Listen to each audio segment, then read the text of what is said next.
Marcus Rodriguez wiped the sweat from his forehead as he stepped out of the humid Georgia heat into the air-conditioned comfort of the small diner. The neon sign outside flickered, open 24 hours in red letters, and the parking lot was nearly empty except for his beat-up Honda Civic and a few 18-wheelers parked in the back. It was just past midnight on a Tuesday, and he had been driving for 6 hours straight from his job at the construction site in Atlanta. The bell above the door chimed as he entered, and a tired-looking waitress glanced up from behind the counter. She was probably in her 50s, with graying hair pulled back in a ponytail and a name tag that read Diane. The diner was one of those classic American establishments with red vinyl booths, checkered floors, and the smell of coffee that had been brewing too long. Marcus chose a booth near the back, away from the few other customers scattered throughout the restaurant. He was not looking for conversation tonight. His body ached from 12 hours of hauling concrete and rebar, and all he wanted was a hot meal and maybe some coffee to keep him alert for the remaining 3 hours of his drive home to Savannah. He studied the laminated menu, though he already knew what he wanted. The meatloaf special with mashed potatoes and green beans would do just fine. It was comfort food, the kind his grandmother used to make before she passed away 5 years ago. Those memories always made him smile, even on nights like this when exhaustion weighed heavy on his shoulders. Diane walked over with a coffee pot in hand. "What can I get you, honey?" "Meatloaf special, please. And keep the coffee coming." She scribbled on her notepad and headed back toward the kitchen. Marcus leaned back in the booth and closed his eyes for a moment. 28 years old, and sometimes he felt like he was 50. The construction work paid the bills, but it was wearing him down faster than he had expected. His back constantly ached, his hands were permanently stained with dirt and calluses, and some mornings he could barely get out of bed. It had not always been this way. Just 3 years ago, he had been living a completely different life. The memories of that time seemed like they belonged to someone else now. The discipline, the brotherhood, the sense of purpose that came with serving something bigger than himself. But those days were behind him, filed away in a mental compartment he tried not to open too often. The diner's front door chimed again, and Marcus opened his eyes to see 3 men walking in.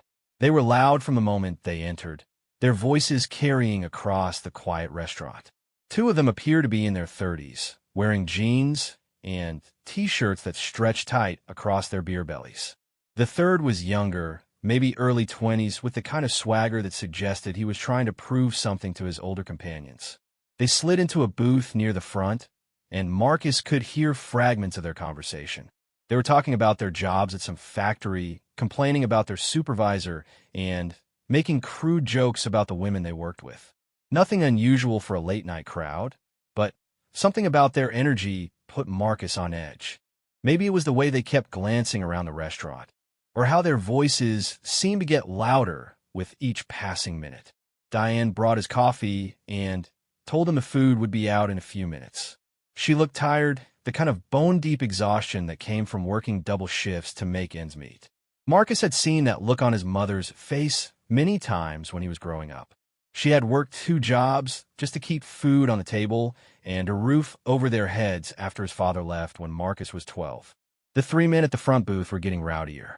One of them, a heavy-set guy with a thick beard, was snapping his fingers at Diane every time he wanted her attention. Each time she walked over, he would make some comment about her appearance or ask her inappropriate questions that made her visibly uncomfortable. His companions laughed like it was the funniest thing they had ever heard. Marcus felt his jaw tighten. He had always had a problem with bullies, even as a kid. It was one of the reasons he had gotten into so many fights in high school, and eventually one of the reasons he had decided to channel that protective instinct into something more productive. But that was before everything changed. "Hey, sweetheart," the bearded man called out to Diane as she passed their table with another customer's order. "How about you bring us some more coffee and maybe sit down with us for a while? We could use some better company." Diane forced a smile. "I'll get you that coffee in just a minute. Don't walk away when I'm talking to you," the man said, his voice taking on a harder edge. His friends stopped laughing, and the atmosphere in the diner shifted noticeably. Marcus set down his coffee cup and watched the interaction carefully. The other customers in the restaurant had gone quiet, suddenly, very interested in their food. The kitchen staff could probably hear what was happening, but they stayed out of sight. It was the kind of situation where everyone hoped someone else would step in, but nobody wanted to be the one to make the first move. Diane walked back to their table with a coffee pot, her hands shaking slightly. "Here's your coffee, gentlemen. Will there be anything else?" The youngest of the three men reached out and grabbed her wrist as she started to turn away. "Actually, yeah, there's something else. Why don't you tell us what time you get off work? We could show you a real good time." "Please let go of me," Diane said, her voice barely above a whisper. The bearded man laughed. "Oh, come on. Don't be like that. We're just being friendly." Marcus felt something cold settle in his stomach. It was a feeling he recognized from a different time and place when split-second decisions meant the difference between mission success and catastrophic failure. His training had taught him to assess threats quickly and respond accordingly, but he had spent the last 3 years trying to forget those instincts. He watched as Diane tried to pull her wrist free, but the young man's grip tightened. The other customers in the diner were studiously avoiding eye contact, and Marcus could see the fear in Diane's eyes. She was trapped between wanting to maintain customer service and knowing that the situation was escalating beyond her control. The bearded man leaned forward in his seat. "You know what? I think you're being rude to us. We're paying customers, and we deserve a little respect." Marcus stood up from his booth. The movement was fluid and deliberate, the kind of controlled motion that comes from years of training. Every eye in the restaurant turned toward him, including those of the 3 men who had been harassing Diane. "Is there a problem here?" Marcus asked, his voice calm and steady. The bearded man looked him up and down, taking in the work clothes, the calloused hands, and the dirt under his fingernails. "No problem that concerns you, buddy. Why don't you sit back down and mind your own business?" Marcus took a step closer to their table. "The lady asked you to let go of her. I think you should do that." The youngest man, still holding Diane's wrist, smirked. "Or what? You're going to make us?" Marcus met his gaze without blinking. "I'm asking you nicely. Let her go." The third man, who had been quiet until now, stood up from the booth. He was tall and lean, with arms that suggested he might have some experience with physical confrontation. "Listen, construction boy, this doesn't involve you. Walk away while you still can." Diane finally managed to pull her wrist free and stepped back toward the counter, rubbing the red marks where the man's fingers had gripped her. The entire diner had gone completely silent, and Marcus could feel the tension in the air like electricity before a thunderstorm. The bearded man slammed his hand on the table, making the coffee cups rattle. "You know what? I'm getting real tired of people not knowing their place. First, this waitress acts like she's too good for us, and now some minimum wage loser thinks he's going to play hero." Marcus felt that familiar calm settling over him, the same mental state he used to enter before a mission. His breathing slowed, his vision sharpened, and time seemed to stretch out like taffy. It was a sensation he had not experienced in 3 years, and part of him had hoped he never would again. "I'm going to give you one more chance," Marcus said quietly. "Apologize to the lady, pay your bill, and leave." The tall man laughed and cracked his knuckles. Big talk from a guy who looks like he couldn't fight his way out of a paper bag. Marcus glanced at Diane, who was standing behind the counter with her hand on what was probably the phone to call the police. He gave her a slight nod, hoping she would understand that whatever happened next, she should stay out of the way. The bearded man stood up from the booth, and Marcus could smell the alcohol on his breath. "You want to know what I think? I think you should have minded your own business. Now we're going to have to teach you a lesson about respect." Marcus shifted his weight slightly, balancing on the balls of his feet. 3 years of construction work had kept him in decent physical shape, but it was nothing compared to the conditioning he had maintained during his previous life. Still, muscle memory was a powerful thing, and some skills never really went away. The tall man moved first, throwing a wild haymaker that telegraphed itself from a mile away. Marcus stepped inside the punch, deflected it with his left forearm, and drove his right elbow into the man's solar plexus. The air rushed out his lungs in a whoosh, and he doubled over, gasping. The youngest man cursed and lunged forward, but Marcus was already moving. He grabbed the man's outstretched arm, used his momentum against him, and sent him crashing into an empty table. Plates and glasses scattered across the floor with a tremendous crash. The bearded man had been reaching into his jacket, and Marcus caught a glimpse of metal. That changed everything. In a fraction of a second, Marcus crossed the distance between them, grabbed the man's wrist, and twisted it at an angle that made him cry out and drop whatever he had been reaching for. It clattered to the floor and slid under a nearby table. "Everyone stay back," Marcus called out, never taking his eyes off the three men. The tall man was still trying to catch his breath. The youngest was groaning on the floor among the broken dishes, and the bearded man was cradling his wrist and glaring at Marcus with a mixture of pain and rage. "You broke my wrist, you psycho," the bearded man shouted. Marcus stepped back, keeping all three men in his line of sight. "It's not broken, but it will be if you don't stay down." Diane had indeed called the police, and Marcus could hear sirens approaching in the distance. The other customers in the diner were staring at him with expressions that ranged from amazement to fear. He had tried to use minimal force, but he knew how it must look to them. Three men down in less than 30 seconds. The tall man finally managed to straighten up, still holding his stomach. "Who the hell are you?" Marcus did not answer. He was already regretting his decision to get involved, knowing that questions would be asked that he did not want to answer. The life he had built over the past 3 years was quiet and unremarkable, and that was exactly how he wanted it to stay.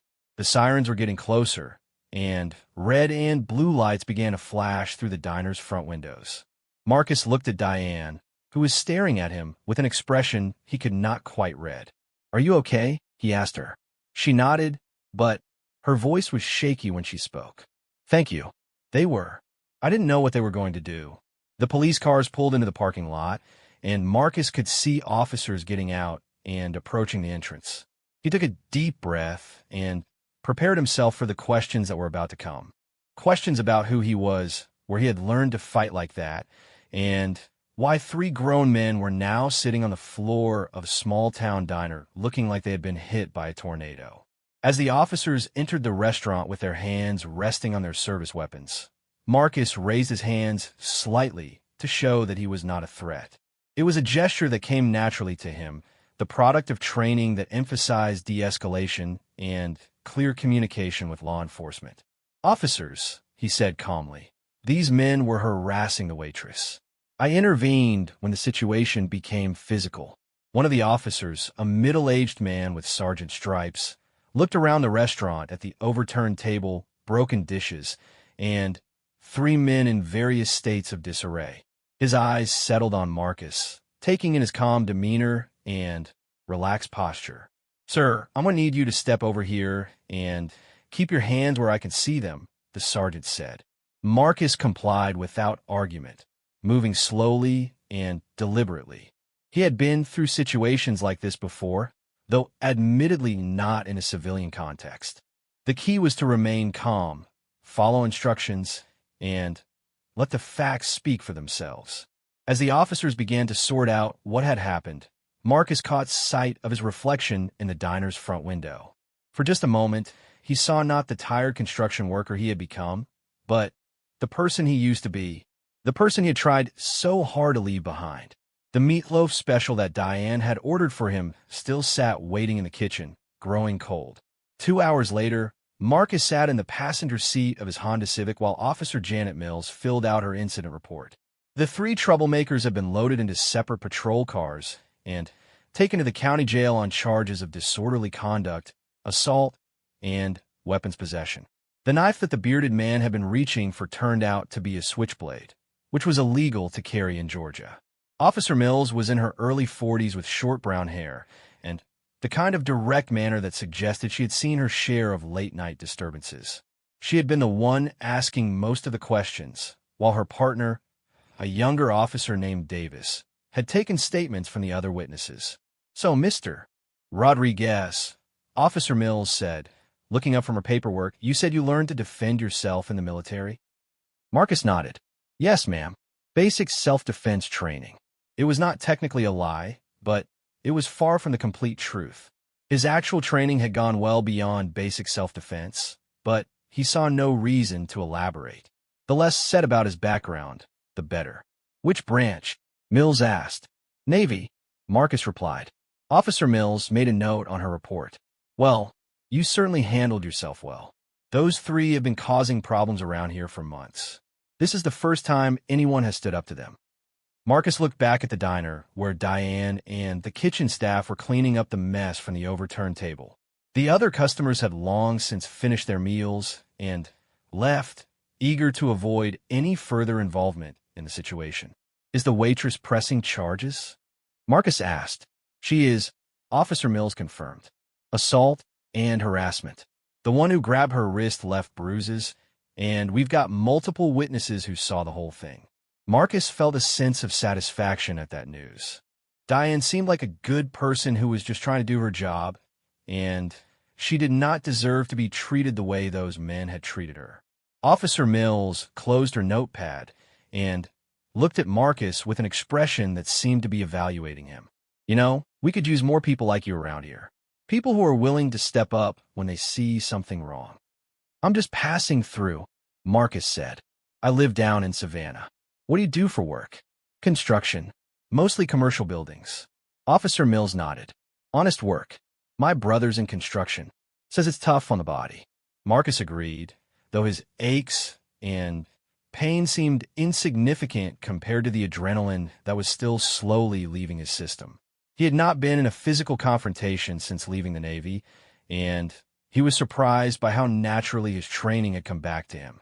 It was like riding a bicycle, except the bicycle was designed to neutralize threats in the most efficient way possible. "Am I free to go?" Marcus asked. "You are. We've got your contact information if we need anything else for the trial." Officer Mills handed him her business card. "And Mr. Rodriguez?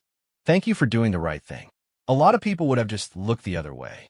Marcus pocketed the card and got out of the patrol car. His Honda was still sitting in the diner parking lot, and he could see Diane through the front window, wiping down tables. He thought about going back inside to check on her, but decided against it.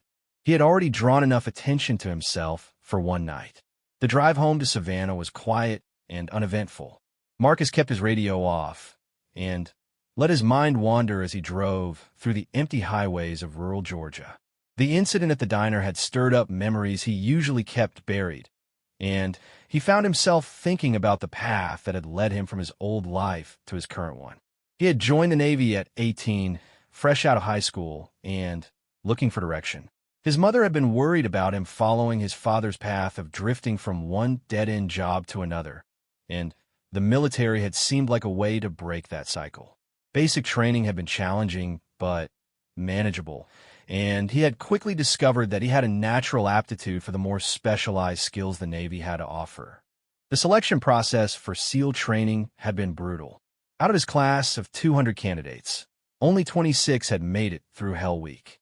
Marcus had been one of them, driven by a combination of stubborn determination and a genuine desire to be part of something that mattered. The years that followed had been the most intense and rewarding of his life. He had served on teams that conducted operations in places most people could not pronounce, working alongside men who had become closer than brothers. The training had been constant and unforgiving, pushing every member of the team to perform at levels they had never thought possible. Marcus had excelled in close-quarters combat and hostage rescue operations. His instructors had noted his ability to remain calm under extreme pressure and his talent for reading tactical situations quickly and accurately. By his 4th year of service, he had been selected for some of the Navy's most sensitive missions. Everything had changed on a Tuesday morning in Afghanistan. Marcus shook his head and forced himself to focus on the road ahead. That was not a memory he wanted to revisit tonight. Some doors were better left closed. He pulled into the parking lot of his apartment complex just as the sun was beginning to rise over the horizon. The building was a modest 2-story structure in a working-class neighborhood, the kind of place where people minded their own business and did not ask too many questions about their neighbor's past. His apartment was on the 2nd floor, a simple 1-bedroom unit with basic furniture and very few personal possessions.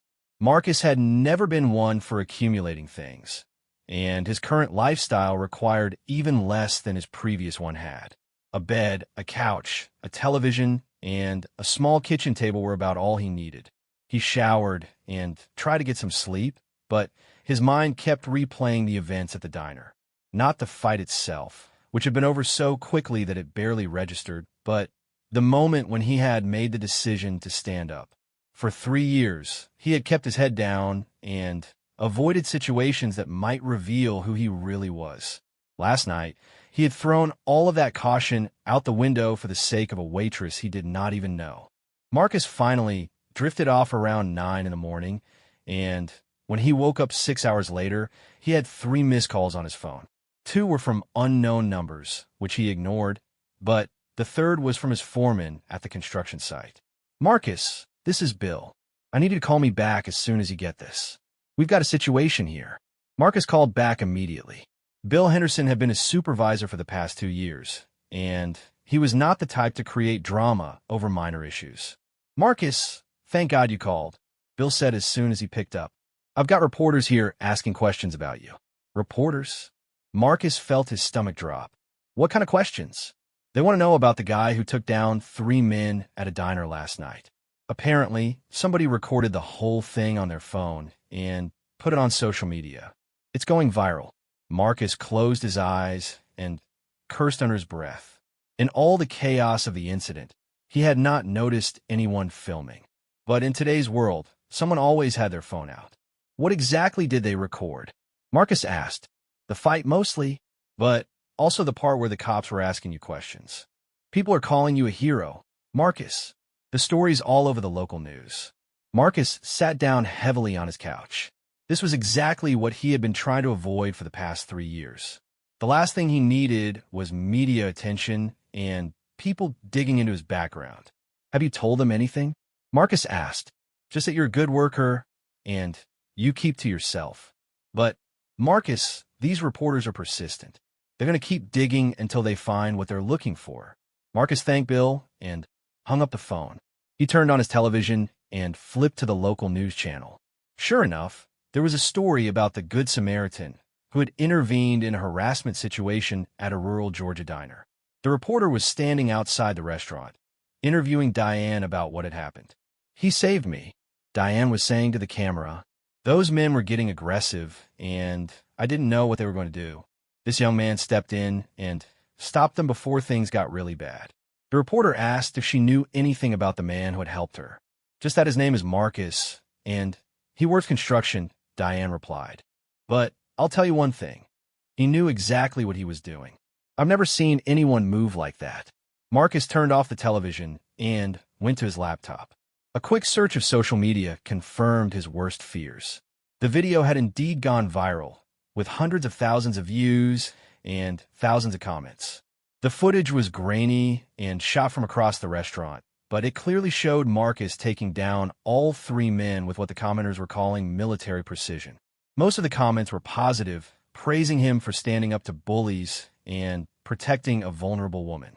But Marcus knew it was only a matter of time before someone started asking more specific questions about his background and training.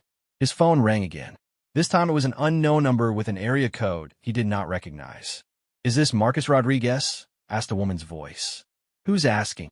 "My name is Sarah Chun, and I'm a producer with Channel 8 News in Atlanta. I was wondering if you'd be willing to do an interview about what happened last night at the diner." Marcus hung up without answering. Within minutes, his phone was ringing again with another call from a different news outlet. He turned off the phone and sat in the quiet of his apartment, trying to figure out how his simple life had gotten so complicated so quickly. The irony was not lost on him. For 3 years, he had worked hard to become invisible, to blend in with the crowd and avoid drawing attention to himself. One moment of doing the right thing had undone all of that effort. Marcus walked to his bedroom closet and pushed aside the clothes hanging there. Behind them, taped to the back wall, was a small manila envelope. He had not opened it in over a year, but he knew exactly what was inside. The envelope contained his discharge papers, his military identification, and a single photograph of his SEAL team taken just before their final mission together. Looking at their faces brought back a flood of memories, both good and bad. These had been his brothers, the men he would have died for without hesitation. Most of them were still serving, scattered across the globe on missions he could only imagine. A few had gotten out and started new lives like he had tried to do. And 2 of them would never start anything again because they had not made it home from that last operation in Afghanistan. Marcus put the envelope back in its hiding place and returned to the living room. His phone was still turned off, but he could imagine the messages piling up. Reporters, probably his mother, calling from Texas after seeing the news, maybe even some of his old teammates who had recognized him in the video. He had always known that this day might come. Despite his best efforts to disappear into civilian life, there had always been the possibility that something would happen to drag him back into the spotlight. He had just hoped it would not happen so soon, and definitely not over something like a diner fight. The question now was what to do about it. He could try to ride out the media storm, keep his head down, and hope people lost interest in a few days. Or he could be proactive and try to control the narrative before someone else did it for him. Marcus made himself a cup of coffee and sat down to think. Outside his apartment window, he could see the normal rhythms of his neighborhood continuing unchanged. Kids playing in the parking lot, people coming home from work, someone walking their dog. It was the kind of quiet, unremarkable life he had built for himself, and now it was all in jeopardy. His phone buzzed with a text message. Despite his better judgment, he turned it back on and saw that it was from an unknown number. Is this the Marcus Rodriguez from the diner video? My name is David Park, and I'm a veteran too. I think we need to talk. Marcus stared at the message for a long moment. The sender had somehow gotten his personal number, which meant they had resources beyond what a typical news reporter would have.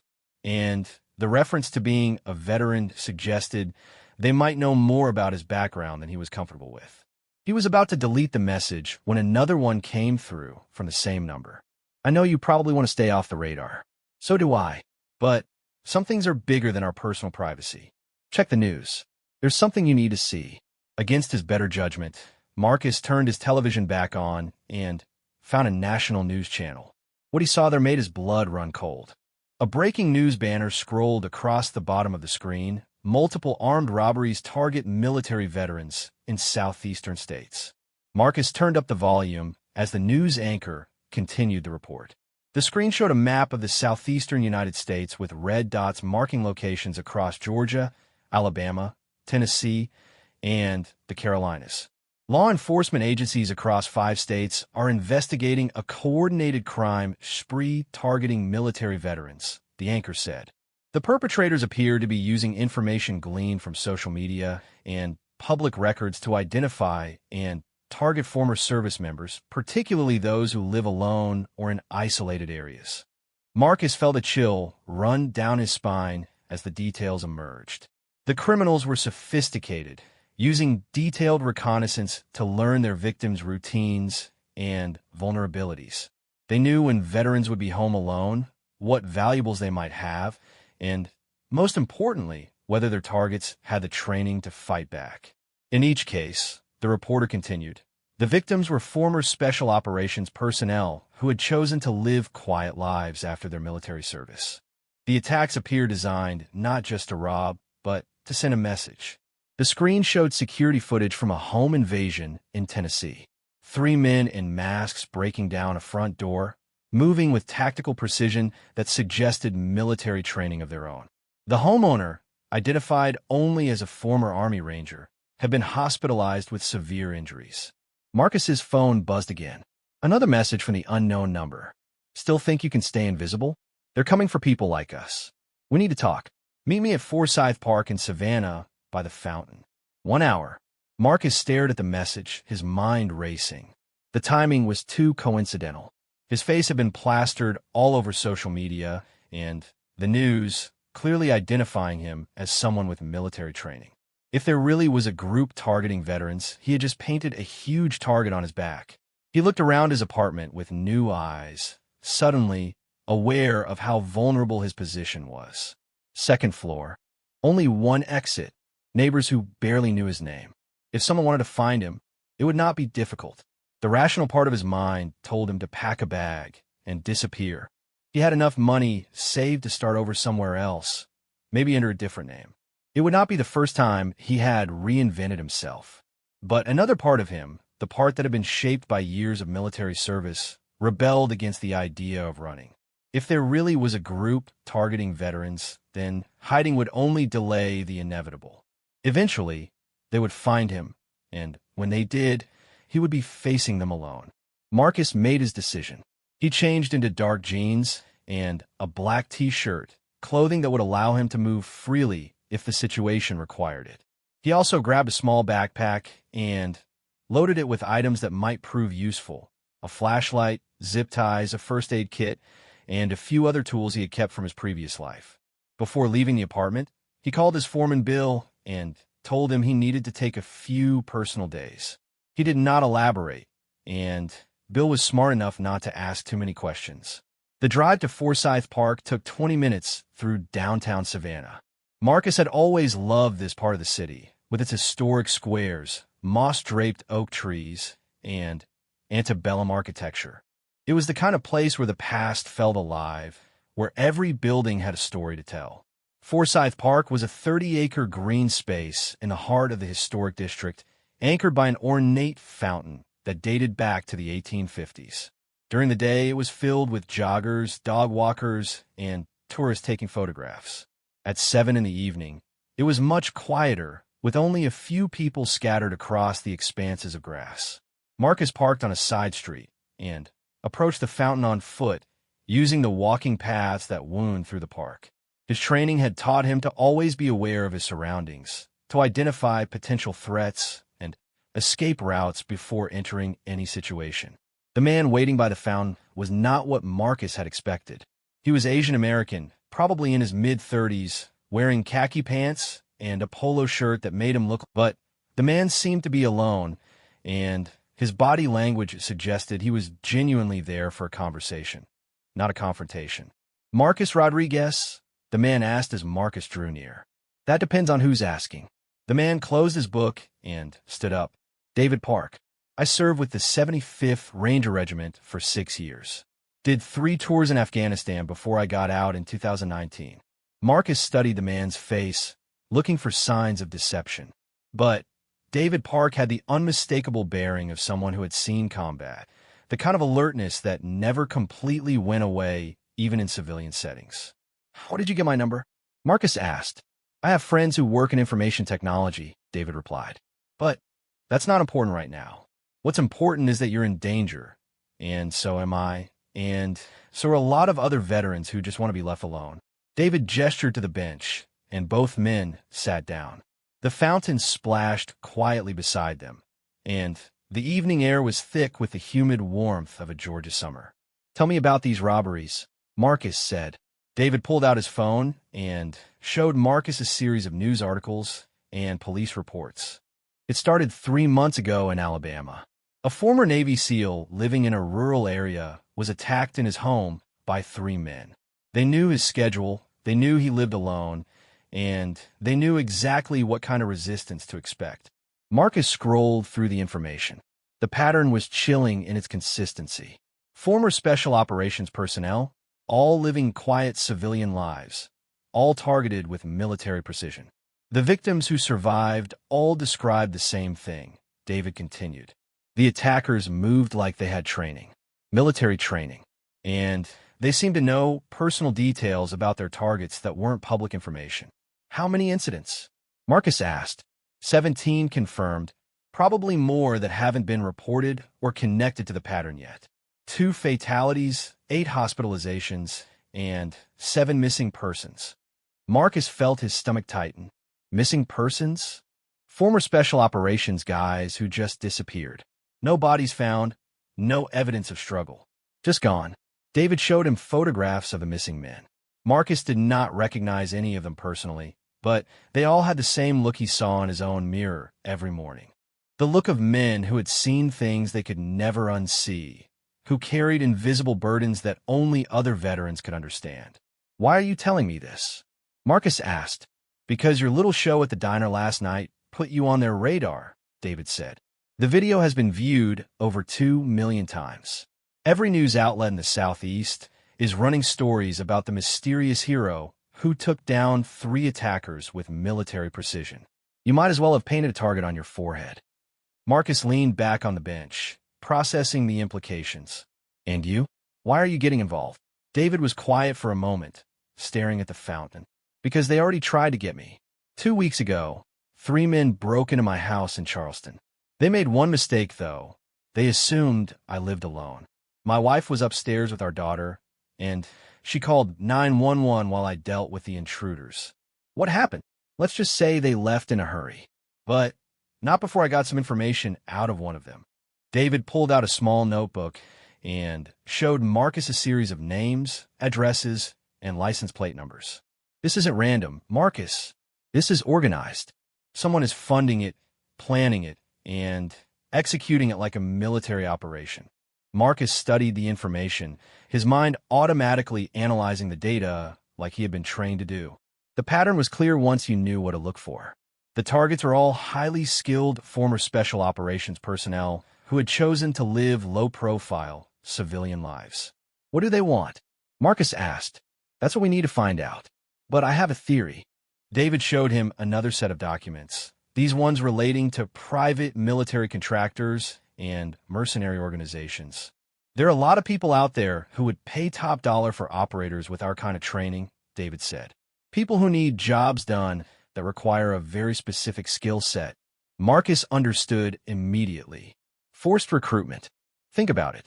Instead of trying to train new people from scratch, why not just kidnap experienced operators and force them to work for you? Most of us don't have extensive family ties. We're used to operating in dangerous situations, and we already have the skills they need. It was a horrifying thought, but Marcus could see the logic behind it. Special operations training took years and cost millions of dollars per operator. If someone could acquire experienced personnel through kidnapping and coercion, it would be far more efficient than building a training program from the ground up. So what do you propose we do about it? Marcus asked. David leaned forward, his expression intense. We find them before they find us. I've been tracking their movements, identifying patterns, building a picture of how their organization works. But I can't do it alone. Why me? Because you're already exposed, which means you're going to be a target whether you help me or not. And because I've done my research on you, Marcus Rodriguez, former Navy SEAL, specialized in hostage rescue and close-quarters combat. You served on some of the military's most elite teams before you got out 3 years ago. Marcus felt a familiar tension in his shoulders. How much do you know? I know about Afghanistan. I know about the operation that went wrong and the teammates you lost. And I know you blame yourself for something that wasn't your fault. Marcus stood up abruptly, his hands clenched into fists. You don't know anything about that. David remained seated, his voice calm and steady. I know enough. And I know you've been running from it ever since, trying to disappear into a normal life that doesn't fit you. My life fits me just fine. Does it? Is that why you couldn't walk away when you saw that waitress being harassed? Is that why you risked your cover to help a stranger? Marcus turned away, looking out across the park. In the distance, he could see the lights of downtown Savannah beginning to twinkle as darkness settled over the city. Normal people living normal lives, going about their business without worrying about military conspiracies or professional killers. I can't go back to that world, Marcus said quietly. I'm not asking you to go back. I'm asking you to help me stop something that's already coming for you. David stood up and moved to stand beside Marcus. These people have turned our brothers into targets. They're using our desire for privacy and anonymity against us. They know we won't go to the authorities because we don't want the attention. They know we'll try to handle it alone because that's how we were trained. Marcus thought about the men in the photographs David had shown him. Fellow veterans who had served their country with honor and just wanted to live in peace. Now they were either dead, missing, or living in fear. What kind of resources do we have? Marcus asked. More than you might think. I've been reaching out to other veterans, building a network of people who are willing to fight back. We have former intelligence analysts, communications specialists, logistics experts. What we need is someone with your operational experience to help coordinate a response. Marcus looked at David, seeing something in the man's eyes that reminded him of his old teammates. The determination to complete the mission, no matter the personal cost. "If I help you," Marcus said, "we do this my way. No unnecessary risks, no cowboy heroics. We gather intelligence, we plan carefully, and we execute with precision." David smiled for the first time since they had met. "I wouldn't have it any other way." Marcus pulled out his phone and looked at the stream of missed calls and messages that had accumulated while they talked. Reporters, his mother, his foreman, and several numbers he did not recognize. "First thing we need to do is get me somewhere safe," Marcus said.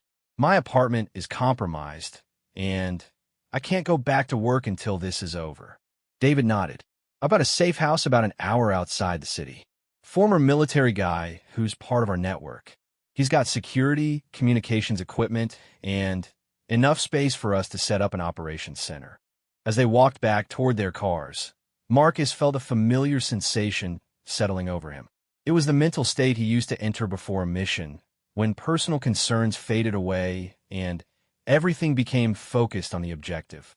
For 3 years, he had tried to convince himself that he could leave his old life behind completely. But maybe David was right. Maybe some things were bigger than personal privacy and the desire for a normal life. His phone buzzed with another text message. This one was from an unknown number, but the content made his blood run cold. "We know who you are, Marcus Rodriguez. We know where you live. You have 48 hours to turn yourself in, or we start hurting innocent people. People like Diane from the diner." Marcus showed the message to David, who cursed under his breath. "They work fast," David said. "We need to move now." As they got into their respective cars, Marcus took one last look at Forsyth Park. 24 hours ago, he had been a construction worker living a quiet life in Savannah. Now he was being drawn back into a world he had tried to escape, facing an enemy he did not yet understand. But one thing was certain. If these people thought they could intimidate him by threatening innocent people like Diane, they had made a serious miscalculation. Marcus Rodriguez had spent years learning how to deal with threats to innocent civilians, and he had never forgotten how to fight back. The safe house was located on 40 acres of pine forest an hour northwest of Savannah, accessible only by a narrow dirt road that wound through thick woods. Marcus followed David's taillights through the darkness, his mind automatically cataloging defensive positions and escape routes as they drove. The house itself was a modest 2-story structure that had been extensively modified for security. Motion sensors lined the perimeter, cameras covered every approach, and the windows had been reinforced with bulletproof glass. It was the kind of place that looked innocuous from the outside, but could withstand a small-scale military assault. Their host was a man named Robert Shunn, David's older brother, and a former Army intelligence officer who had gotten out after 22 years of service. He was in his late 40s with graying hair and the kind of quiet competence that Marcus associated with career military professionals. "Welcome to my little slice of paranoia," Robert said as he led them inside. "Coffee's fresh, and I've got secure communications set up in the back room." The interior of the house had been converted into something resembling a military operations center. Multiple computer screens displayed feeds from the security cameras. Encrypted communication equipment lined one wall, and detailed maps of the southeastern United States covered a large table in the center of the room. "Impressive setup," Marcus said. Robert shrugged. 22 years in intelligence teaches you the value of good information and better security. Plus, I always figured something like this would happen eventually." David pulled up a chair at the map table and began spreading out the research he had compiled over the past several weeks. "Robert's been helping me track the pattern of attacks. His intelligence background gives us capabilities we wouldn't have otherwise." Marcus studied the maps, noting the red pins that marked confirmed attacks and yellow pins that indicated possible related incidents. The pattern was clear once you saw it laid out visually. The attackers were working their way systematically through the region, targeting former special operations personnel with almost scientific precision. "What's the timeline?" Marcus asked. Robert pointed to different clusters of pins on the map. It started in Alabama 3 months ago, moved into Georgia 6 weeks ago, and they've been working their way east ever since. At their current rate of operations, they'll be finished with this region within another month. Finished how? Either they'll have acquired all the personnel they need, or they'll have eliminated everyone who might pose a threat to their operation. Marcus felt a chill at the implications. How many potential targets are we talking about? David consulted a thick file folder. In this region alone, probably 300 former special operations personnel who fit their target profile. Nationwide, the number could be in the thousands. The scope of the conspiracy was staggering. Someone was planning what amounted to a shadow war against America's former elite soldiers, either to recruit them by force or to eliminate them as potential threats. Any theories on who's behind it? Marcus asked. Robert pulled up a file on one of his computer screens. We've identified at least 3 possible suspects. Foreign intelligence agencies looking to acquire American special operations expertise, private military contractors who need experienced personnel for off-the-books operations, or domestic criminal organizations that have decided military training is a valuable commodity. Marcus studied the information Robert had compiled. Each possibility was troubling in its own way, but they all led to the same conclusion. Someone with significant resources and planning capabilities was treating American veterans like assets to be acquired or eliminated. David showed Marcus a series of surveillance photos taken outside various veterans' homes in the weeks before they were attacked. The reconnaissance is extensive. They know our routines, our vulnerabilities, our personal relationships. This isn't some random criminal enterprise. Marcus examined the photos carefully. The surveillance were skilled at remaining inconspicuous, but his trained eye could pick out details that suggested military or intelligence backgrounds. These were professionals, not street criminals looking for easy targets. What about law enforcement? Marcus asked. Are they connecting the dots? Robert pulled up another file. Some of the local agencies are starting to see the pattern, but there's no unified federal response yet. The attacks cross multiple state lines and jurisdictions, which makes coordination difficult. Plus, a lot of veterans don't report incidents because they handle the threats themselves or because they don't want the attention. It was a classic example of bureaucratic blind spots being exploited by sophisticated adversaries. The very independence and self-reliance that made special operations veterans valuable also made them reluctant to seek help from authorities who might not understand their background or capabilities. Marcus's phone buzzed with another text message. This one contained a photograph that made his stomach clench with anger. It was a picture of Diane from the diner, taken through the window of what appeared to be her home. She was cooking dinner, unaware that someone was watching her. They're escalating, Marcus said, showing the others the photograph. David cursed under his breath. This is exactly what they did in Tennessee before they grabbed the ranger. They threatened people close to their targets to force compliance. Marcus felt the familiar cold calm settling over him. The mental state he had learned to enter when planning operations against high-value targets. That was a mistake. What do you mean? Robert asked. They just told us where they are. Or at least where one of their surveillance teams is operating. Marcus pointed to details in the background of the photograph. This was taken from the house across the street from the diner waitress. I can see the address numbers reflected in her kitchen window. If we move fast enough, we might be able to catch them before they relocate. David was already reaching for his equipment bag. What do you have in mind? Simple reconnaissance mission. We identify their surveillance post, gather intelligence on their capabilities and intentions, and extract actionable information that leads us to their command structure. Robert looked concerned. That's a big risk. If this goes wrong, you'll be fully exposed. Marcus met his gaze steadily. I'm already fully exposed. They've made this personal by threatening innocent people. That changes the rules of engagement. The drive back toward the diner took 45 minutes, with Marcus and David traveling in separate vehicles and maintaining radio communication through encrypted channels. Robert remained at the safe house, monitoring their progress and providing intelligence support through hacked traffic cameras and other electronic surveillance. The diner was in a small town called Millfield, population just under 3,000 people. It was the kind of place where everyone knew their neighbors, and strangers were immediately noticed. That should have made it difficult for a surveillance team to remain undetected, but the photographs suggested they had found a way to blend in.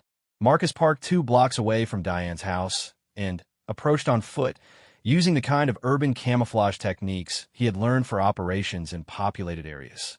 Dark clothing, controlled movements, and an awareness of sight lines and lighting conditions. David took up a position on the opposite side of the neighborhood, creating overlapping fields of observation that would allow them to monitor the entire area around Diane's home. The house across the street from Diane's was a small ranch-style home with an overgrown front yard and what appeared to be a broken porch light. A rental car with out-of-state plates was parked in the driveway, and Marcus could see the faint glow of electronic equipment through one of the front windows. "I count at least 2 people inside," Marcus reported through his radio. "Surveillance equipment visible through the front window. Rental car suggests they're not local residents." "Copy that," David replied from his position. "I've got a clear view of the back of the house. One more vehicle parked behind the building, also out-of-state plates."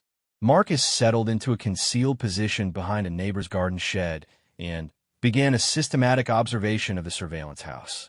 Over the next hour, he was able to confirm the presence of at least 3 people inside, all male, all moving with the kind of discipline that suggested military backgrounds. They were clearly professionals, but they had made one crucial error.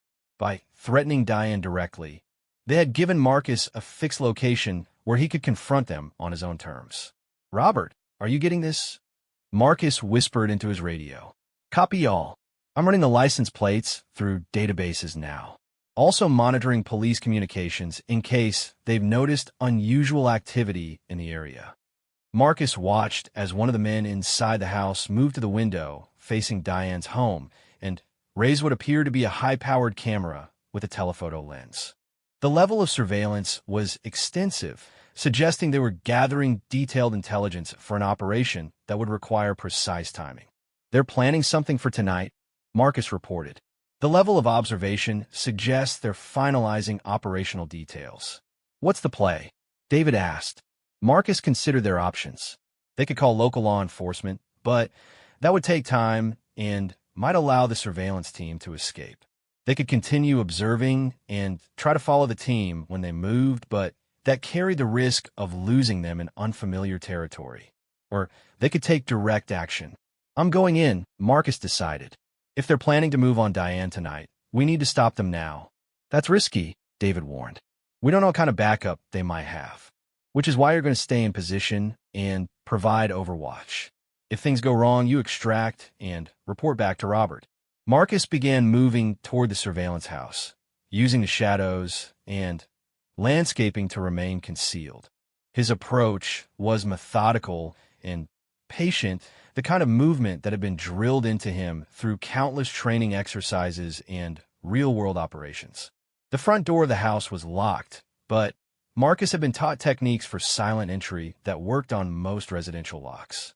Within 30 seconds, he was inside the house, moving through the darkened interior toward the room where the surveillance team was positioned. He could hear voices speaking in low tones, discussing something about extraction timing and resistance protocols. The terminology confirmed that these were professionals planning a kidnapping operation. Marcus reached the doorway of the surveillance room and paused to assess the situation. 3 men, all armed with handguns, all focused on the electronic equipment and the view across the street. They were confident in their security, probably assuming that no one had detected their presence. That confidence was about to cost them. Marcus moved into the room like a force of nature, striking the first man with a precise blow to the base of the skull that dropped him instantly. The second man started to turn, reaching for his weapon, but Marcus was already inside his guard. A quick combination of strikes disabled his gun hand and sent him crashing into the surveillance equipment. The third man managed to clear his weapon from its holster, but Marcus closed the distance before he could bring it to bear. A textbook disarming technique sent the gun sliding across the floor, and a follow-up strike to the solar plexus left the man gasping on the ground. The entire confrontation had lasted less than 15 seconds. Marcus quickly secured all three men using zip ties from his backpack, then began searching the room for intelligence. What he found confirmed his worst fears.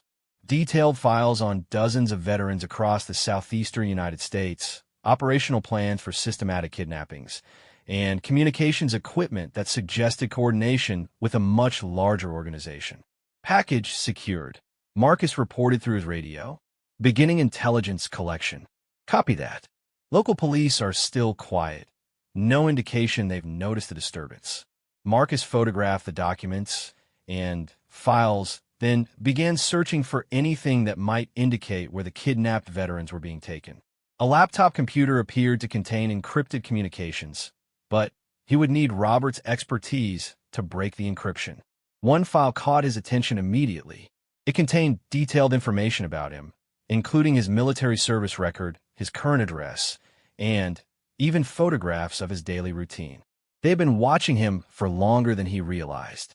But more disturbing was a handwritten note attached to his file. Priority target. Extraction authorized for immediate transfer to Phase 2 facility. Marcus felt a chill as he realized the implications. He was not just a target for kidnapping. He was being specifically selected for something called Phase 2, which suggested a more sophisticated operation than simple forced recruitment. His radio crackled with David's voice. Marcus, we've got movement. 2 vehicles approaching from the east, moving fast. Marcus looked out the window and saw headlights approaching through the darkness. The surveillance team had backup, and their failure to check in had triggered response.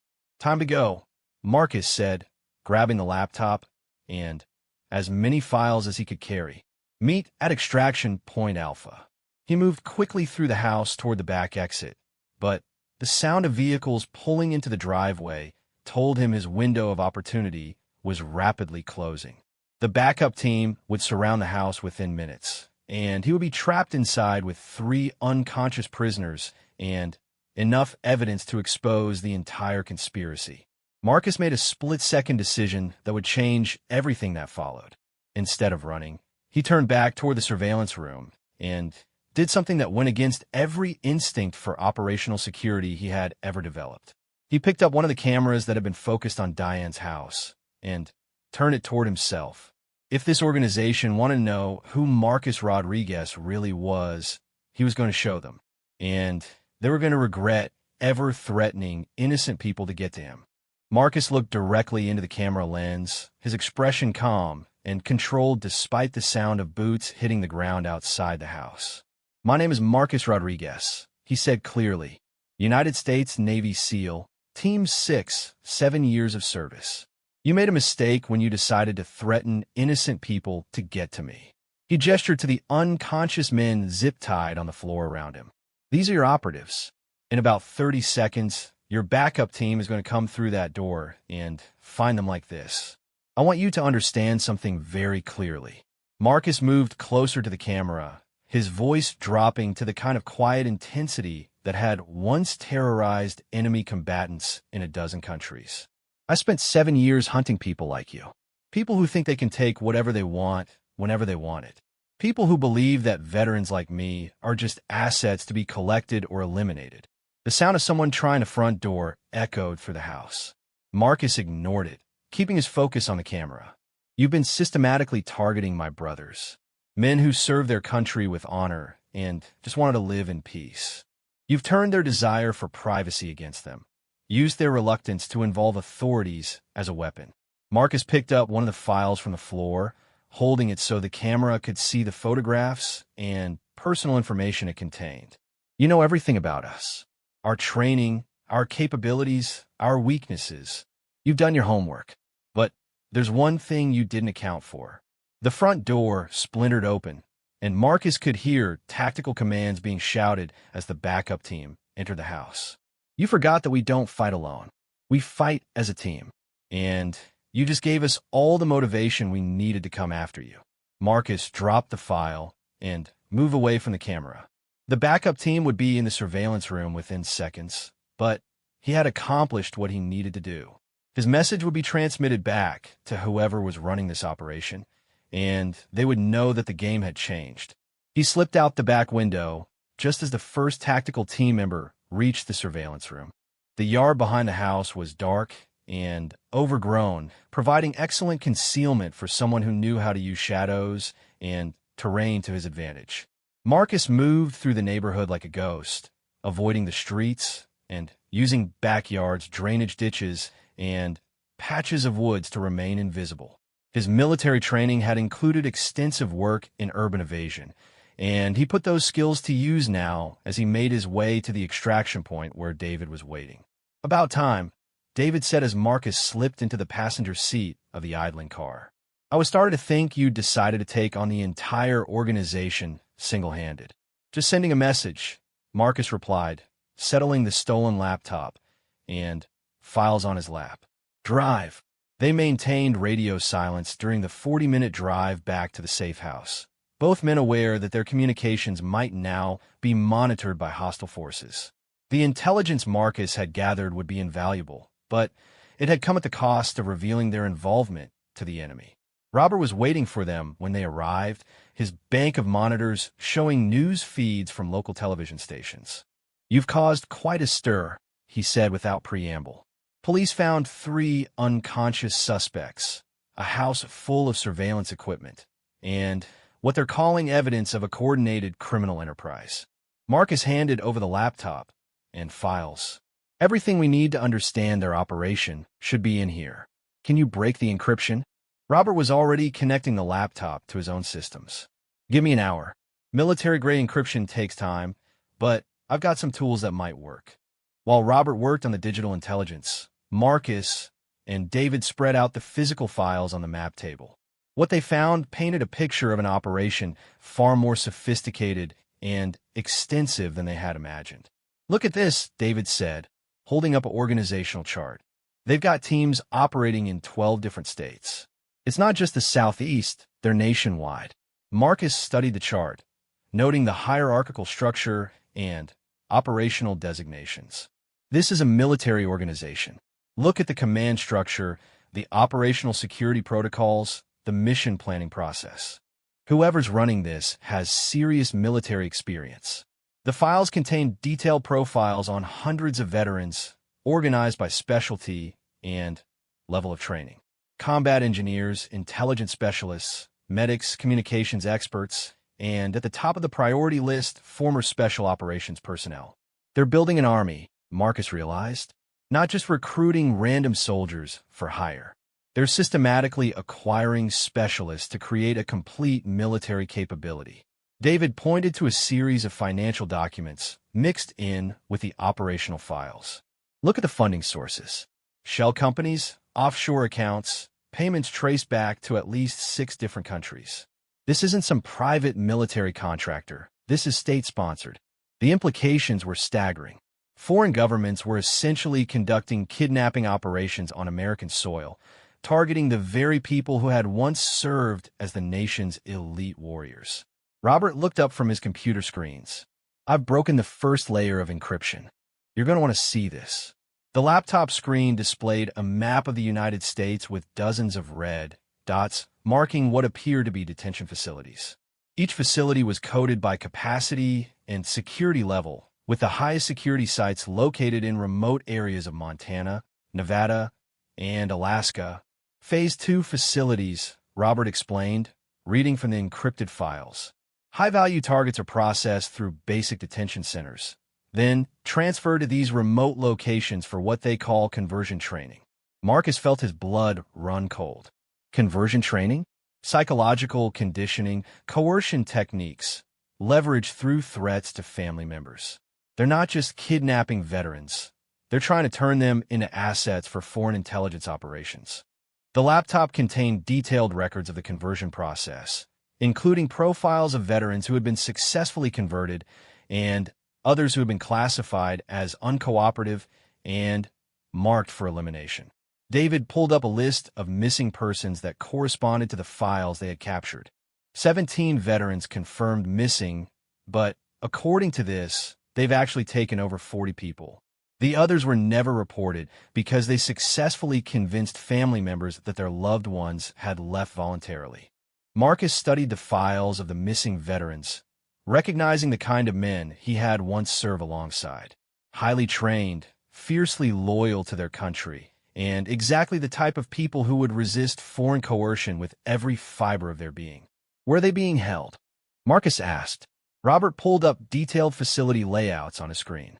The nearest Phase 2 facility is in northern Montana, about 600 miles from here. According to these files, it's designed to hold up to 50 high-value prisoners and has a security detail of 36 guards.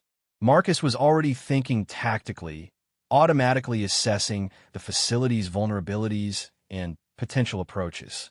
But David placed a hand on his shoulder. Marcus, we can't take on a fortified facility with just the three of us. We need to involve federal law enforcement. With what evidence? Marcus replied, stolen files from a break-in we conducted, intelligence gathered through illegal surveillance. Any lawyer would have this thrown out of court before we finish presenting it. Robert nodded grimly. He's right. Plus, we don't know how deep this conspiracy goes. If foreign intelligence agencies are involved, they probably have assets inside federal law enforcement agencies. Marcus stood up and walked to the windows, looking out at the dark pine forest that surrounded the safe house. Somewhere out there, his fellow veterans were being held prisoner, subjected to psychological torture designed to break their loyalty to their own country. The rational part of his mind told him to find a way to work within the system, to present their evidence to the proper authorities, and let justice take its course. But experience had taught him that justice and bureaucracy often moved too slowly to save lives. His phone buzzed with a text message from the same unknown number that had sent the original threat. This time, the message contained a single photograph and a few words that made his decision for him.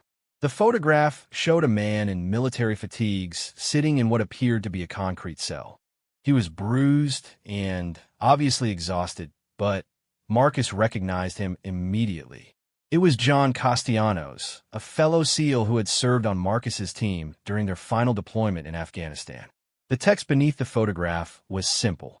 Phase 2 conversion proceeding as planned. Expect full compliance within 72 hours. Marcus showed the message to David and Robert. That's my teammate. He was with me in Afghanistan when everything went wrong.